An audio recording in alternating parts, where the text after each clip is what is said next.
ग्रंथ साहब सच्चे पातशाह जी दे सजे हुए पावन दरबार दियां हाजरियां भर रहे सतगुरु दे प्यार विच जुड़ बैठे गुरु प्यारे सत संगी जनों, बड़े प्यार सत्कार नाल कलगीधर पातशाह जी की बख्शिश की हुई फतेह बुलंद आवाज विच सांझी करो। आखो जी वाहिगुरु जी का खालसा वाहिगुरु जी की फतेह। अज दे यह विशेष गुरमत समागम सिक्खी लहर संस्था वालों जिन्ना जिन्ना थावां उत्ते प्रबंध हो सकता है, पिंडां विच, शहरां विच, कस्बियां विच धन गुरु ग्रंथ साहब सच्चे पातशाह जी की पावन बाणी की विचारधारा अपने महान बजुर्गों के महान विरसे दीयां बातां नूं आपस विच सांझियां करन वास्ते उलीके गए हैं, जिस तहत अज दे समागम आप जी दे इस नगर विच सजाए जा रहे हैं। धन धन गुरु ग्रंथ साहब सच्चे पातशाह जी की पावन बाणी एक चानण है ते चानण हनेरे तो बचाउण ते जीवन दीयां ठोकरां तो मुक्त करन लई मददगार साबित हुंदा है। ताईयों असीं सतगुरां दी पावन बाणी दा हजूर का फरमाया होया ये बचन पढ़ते हाँ, गुरबाणी इस जग में है चानण, कर्म वसै मन आए। गुरबाणी वो चानण है जिहड़ी सानू आत्मक मानसिक हनेरियां तो मुक्त करके सच ज्ञान की रोशनी दे विच असीं किवें जीना है, किवें जीवन दे पैंडियां दीयां ठोकरां तो बचना है, किवें भरमा वहिमा कर्म कांडा मन मतां तो अपने जीवन नूं बचा के असी भई प्राप्त मानुख देहुरिया गोबिंद मिलन की ए तेरी बरिया जो मकसद गुरुदेव ने सानू बाणी विच साडे जीवन दा समझाया है, इस मकसद दी सिख ने धन गुरु ग्रंथ साहब जी की पावन बाणी की अगवाई विच चल के प्राप्ति करनी है।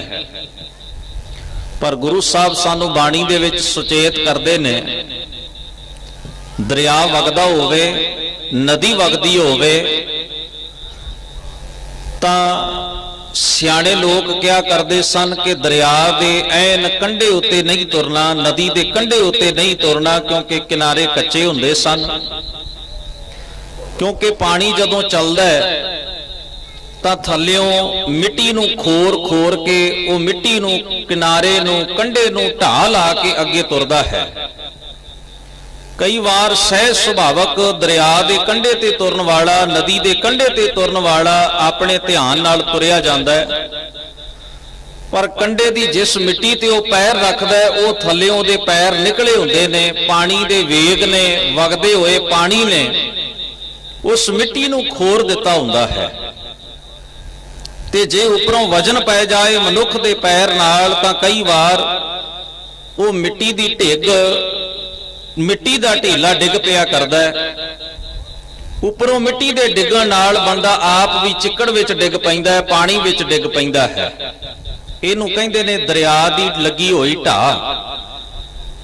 शेख फरीद साहब जी ने अपनी मुबारक बाणी दे विच मौत का प्रतीक समझाउण वास्ते जिहड़ा प्रतीक वरतिया है, जीवन की सच्चाई नूं उन्होंने वरतिया, ज्यों दरियावै ढाहा, भी दरिया जिवें कंढे दी मिट्टी नूं ढाह लाउंदा है, इवें समा साडी जिंदगी नूं खोरा ला रहा है। समा बीतदा जा रहा है, जिंदगी लंघदी जा रही है, समा साडी जिंदगी दे पल लई जा रहा है और असीं अपने अखीर वल नूं तुर रहे हैं।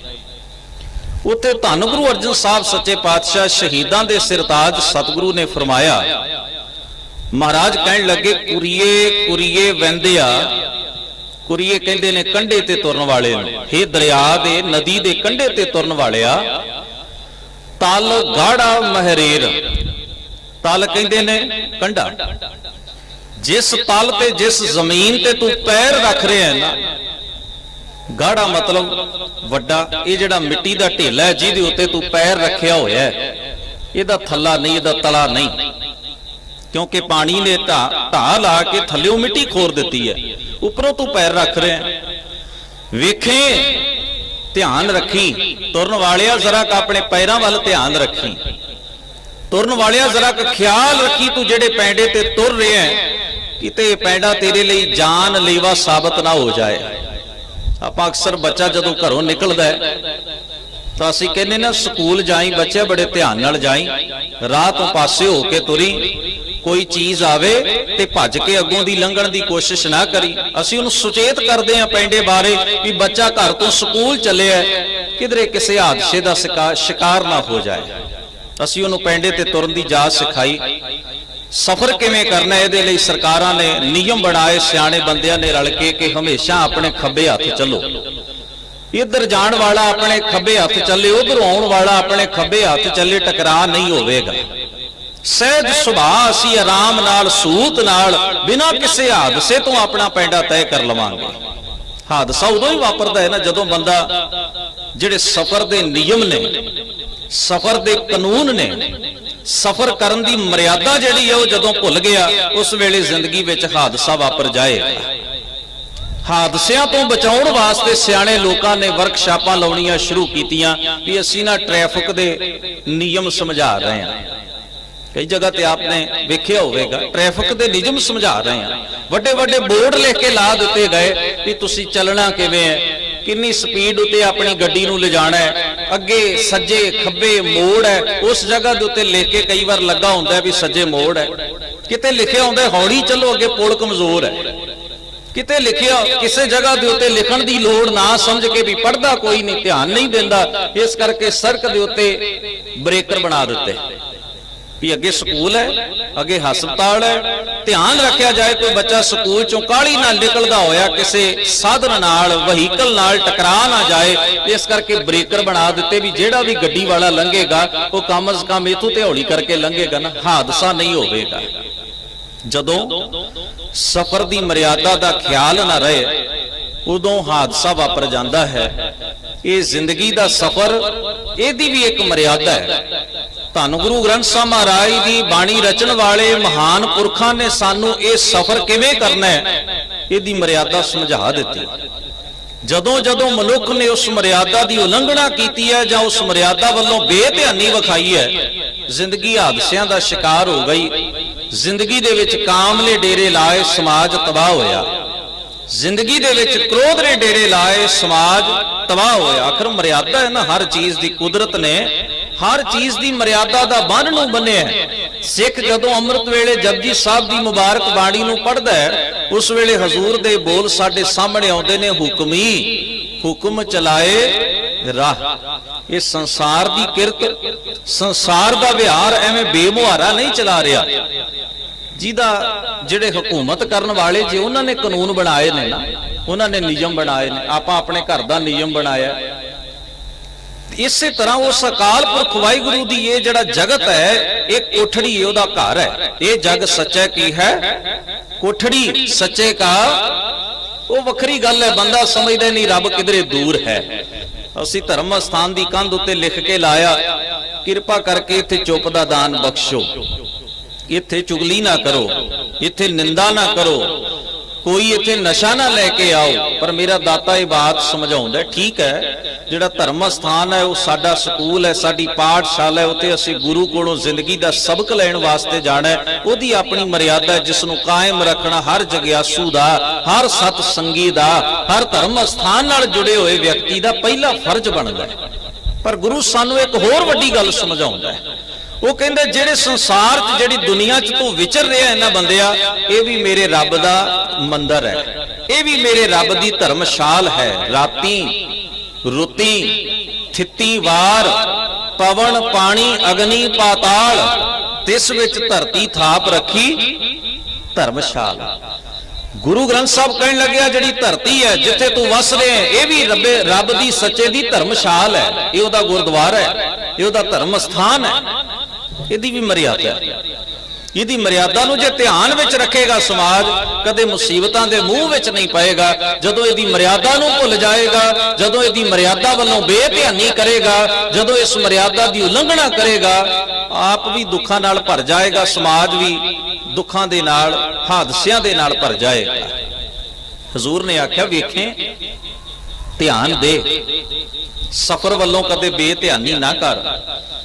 ये ना होवे तेरा ध्यान आसे पासे चलिया जाए तो तेरे कदम किधर जा रहे ने तेनों इस गल का ख्याल ना रहे। अपने कदमां वल ध्यान रख, मेरे पैर किथे टिक रहे ने, मैं तुर केड़े पैंडे उत्ते रहा। गुरु कहन लगे वेखें छिट्टड़ थीम दो, किधरे तेरा पैर ही ना तिलक जाए, तेरे पैरां हेठली मिट्टी ना कितरे थल्ले बह जाए। वेखें छिट्टड़ थीम दो, किधरे चिक्कड़ नाल ना भर जाए डिग के, जाम खिसंदो पेर।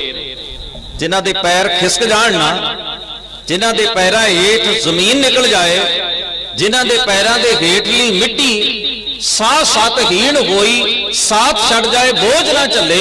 धन गुरु अर्जन साहब महाराज कहंदे ने वो हमेशा चिक्कड़ च डिगदे ने, वो हमेशा गंदगी नाल भरदे ने, उन्हां दा पैंडा हादसे दा शिकार हो जांदा है।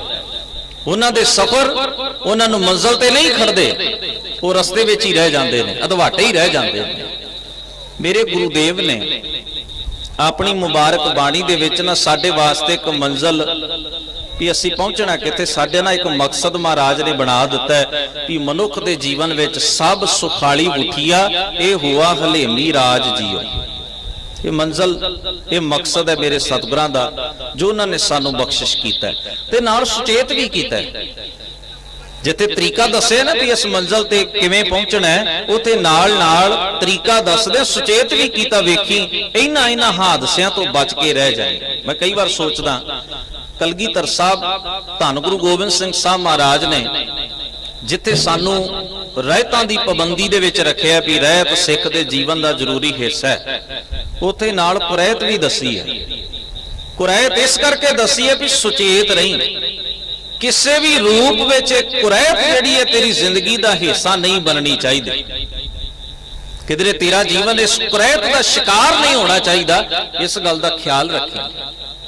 जिथे तू रहत दा ध्यान रखना भी मैं इस रहणी विच पाबंद रवां, उथे तू इस पक्षों भी सुचेत रहना है कि किधरे मेरा जीवन कुरैत दा शिकार ना हो जाए, कुरैत दे हादसे विच मेरी जिंदगी दा सफर जिहड़ा किधरे गुजर ना जाए, मैं अपनी जिंदगी नूं किधरे कुरैतां दे वस ना पा लवां। ये भी ध्यान तू रखना है। इसे नूं मर्यादा कहंदे ने, इसे नूं नियम कहंदे ने भी आ कर्म करना है, आ कर्म नहीं करना। एक छोटी जी बात तुहाडे नाल मैं साझी करां। जिस वेले भारत ते पाकिस्तान की वंड हुई, दो देश होंद विच आ गए, एक तो दो बन गए। राजनीति की खेड है। सियाणे बजुर्गों का कथन है धड़ा नहीं होवेगा ते राजनीति नहीं हो सकती, धड़ा होवेगा राजनीति हो सकती है। ये राजनीति शास्त्र का पुराना असूल है, पर गुरुदेव का निश्चय कुछ वखरा है। वो कहते ने जे राज स्वार्थ वास्ते होवेगा ते धड़े दी लोड़ है, जे राज सेवा वास्ते होवेगा ते वंडी पाउण दी लोड़ नहीं पवेगी। नानक सतगुर ऐसा जानिए जो सब सै लए मिलाए जो। इसे करके अकाल तख्त साहब, इसे करके हजूर ने अपना सारा प्रबंध सानू बख्शिश कीता है। एक पंथक नियमावली साडी झोली विच पाई। खैर जिहड़ी बात मैं तुहाडे नाल साझी करना चाहुंदा, भारत पाकिस्तान दो मुल्क राजनीतिक स्वार्थ ने होंद विच ले आंदे। कुछ उजड़े हुए लोग वड्डे कट्टे लुटे मारी दे इधर उधर चले गए, कुछ उधरों इधर आ गए। इस समय के दरमियान जिहड़ा सब तो वड्डा नुकसान सी ना, वो सिख कौम दा होया। सब तो वधेरे नुकसान जे इस वंड दा 1947 दी वंड दा किसी ने हंडाया तां उह सिखां ने हंडाया। किन्ने साडे प्यारे गुरधाम हमेशा लई साडे तो जुदा हो गए। किन्ने लोग वड्डे फट्टे अपाहज होके इधर उजड़ के आए। किन्नियां दियां जमीनां ते जायदादां उन्हां दे हत्थों गईयां, किन्नियां दे रिश्तेदार उन्हां नूं मिले ही ना। किन्नी वड्डी तादाद विच कौम जिहड़ी है वो कतलेआम दा शिकार होई, एक बहुत वड्डा अपने आप विच एक विषय है। हुण 15 अगस्त 14-15 अगस्त 1947 इनू आज़ादी कहा जाता है। ये आज़ादी देश दो हिस्सों दे विच वंडिया गया, पर कमाल की गल सी इनू ना आज़ादी का दिता गया। जिथे मनुखता रो रही होवे, कुरला रही होवे, ते बंदा उसनू कहे रोंदी हुई मनुखता जिहड़ी वैण पाउंदी, कीरने पाउंदी मनुखता है, लुटे तबाह होए लोकां नू कोई आखे भी तुसीं आज़ाद हो गए हो। ये बड़ी हैरानी की गल सी। खैर इस तो ठीक 2 महीने तो घट का समा गुजरिया, 2 महीने तो घट का, 14-15 अगस्त तो लैके अक्तूबर तक। 10 अक्तूबर 1947 भारत के गृह मंत्री ने गुलजारी लाल नंदा ने एक सर्कुलर जारी किया। उस विच लिखिया सी, अंग्रेजी विच सर्कुलर है, वो जारी किया डिप्टी कमिश्नर वो जिहड़े सन जिले के DC सन, उन्होंने उस समय पहुंचया गृह मंत्रालय वालों। उहदे विच लिखिया होया सी जिहड़े सिख पाकिस्तानों आए ने, जिहड़ी ये कौम है, इन्हां वल खास ध्यान दिता जावे। खास ध्यान का मतलब ये नहीं सी भी ये उजड़ के आए ने, इन्हां नूं वसाओ, जिहड़े वड्डे फटे गए ने इन्हां दा कोई इलाज करवाओ, जिहड़े इन्हां दे बेघरे हो गए ने इन्हां दा कोई टिकाणा बना के, नहीं, इस ध्यान की गल नहीं सी हो रही। इन्हां वल खास ध्यान दिता जावे। ये गृह मंत्री ने जिले के DC जिहड़े सन उन्हां नूं सर्कुलर जारी कीता, इन्हां दा खास ध्यान रखिया जावे, क्योंकि सिख एक जराइम पेशा कौम है, जुर्म करने वाली, जिन्हां दा पेशा होवे जुर्म करना, जिन्हां दी सभ्यता चंगी नहीं। हुण ये इल्जाम जे किसी एक बंदे ते लग जाए तो गल वखरी है, वो बंदा परसनल सफाई दे सकता है, पर यह गल किसी एक बंदे वास्ते, 10 बंदियां वास्ते, किसी एक संस्था उत्ते नहीं सन लगे, एक कौम उत्ते लग्या होया ये इल्जाम सी कि ये जिहड़ी कौम है ना सारी दी सारी जराइम पेश है, इन्हां दा पिछोकड़ है जुर्म करने। और जुर्म दे विच की आउंदा भी बंदा कतलो गारत करदा है, मैली अख नाल वेंदा है, दूजियां नाल माड़ा विहार करदा है, धक्के करदा है, जुल्म करदा है, अत्याचार करदा है, भी ये बंदा समाज विच रहण दे काबिल नहीं। इहदा मतलब ये बनदा है जिहड़ा बंदा जुर्म करने वाला है, मुजरम जिन्हों कह देंगे ने भी मुजरम है, असी कहांगे ना भी ये बंदा जिहड़ा बंदा बदकारियां करे, झूठ बोले, बेईमानी करे, लोकां नाल धक्का करे, रिश्वत लवे, पैसे ले लवे, मोड़ इन्ना गंदा व्यवहार करने वाला बंदा पिंड दे लोग कहणगे ना भी ये साडे पिंड दे विच रहण दे लायक नहीं है बंदा। ठीक है, इल्जाम जिहड़ा सी ना सिख कौम दे उत्ते एक गृह मंत्री ने सर्कुलर जारी करके लाया। सियाणे चेतन आगू सन सरदार कपूर सिंह वर्गे बड़े पढ़े लिखे सज्जन, जिन्हां नूं सिੱਖੀ दा हेज है, कौम नाल प्यार है। अज सिख नूं कौम नालों धड़े नाल ज्यादा प्यार है। पंथ कौम खिमा कर देना, अज कौम ते पंथ शब्द जिहड़ा है ना अज केवल अपनी तिजोरियां भरनी वरतिया जा रहा है। इस तो बाद इस शब्द नाल किसी नूं हेज कोई नहीं, इस तो बाद इस शब्द नाल कोई दिल दी साझ नहीं। साझ है तो केवल अपने स्वार्थ नाल, अपनी कुर्सी नाल, अपनी पदवी नाल, अपनी दौलत नाल, अपनी पोजीशन नाल। जे कौम शब्द मूंहों निकलदा है तो केवल ब्लैकमेल करने वास्ते निकलदा है। जे पंथ शब्द की वरतों अज हो रही है ना तो मुआफ करना केवल लोगों को इमोशनल जज्बाती तौर के उत्ते भड़का के अपना नफा खट्टण वास्ते हो रही है।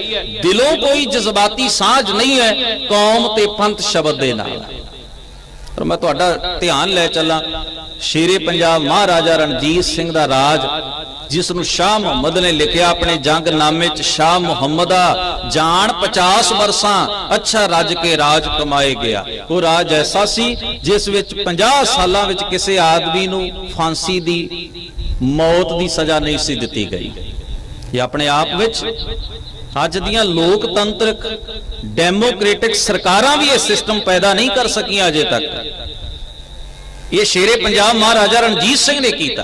किसी नूं सजाए मौत, फांसी की सजा 50 सालां दे राज विच नहीं दिती गई। सजावां सन पर ऐसी सजा नहीं। ਹੁਣ ਖਿਆਲ ਕਰਨਾ, ਮਹਾਰਾਜਾ ਰਣਜੀਤ ਸਿੰਘ ਦਾ ਇੱਕ ਨਿਕਟਵਰਤੀ ਸਰਦਾਰ ਹੈ ਜੈ ਸਿੰਘ ਅਟਾਰੀ ਵਾਲਾ। ਕਿਸੇ ਗੱਲੋਂ ਆਪਸ ਵਿੱਚ ਅਣਬਣ ਹੋ ਗਈ ਤੇ ਪ੍ਰਭਾਵ ਉਸ ਦਾ ਵੀ ਚੰਗਾ ਸੀ, ਉਸ ਦੇ ਮਗਰ ਲੱਗਣ ਵਾਲੇ ਵੀ ਬੜੇ ਲੋਕ ਸਨ। ਉਸ ਜਰਨੈਲ ਨੇ ਸ਼ੇਰੇ ਪੰਜਾਬ ਤੋਂ ਬਗਾਵਤ ਕਰ ਦਿੱਤੀ। ਆਪਣਾ ਜਿੰਨੀ ਉਹਦੀ ਪਲਟਨ ਸੀ ਨਾ, ਉਹ ਸਾਰੀ ਲੈ ਕੇ ਉਹ ਅਫਗਾਨਿਸਤਾਨ ਰਾਜ ਦਾ ਨੌਕਰ ਹੋ ਗਿਆ।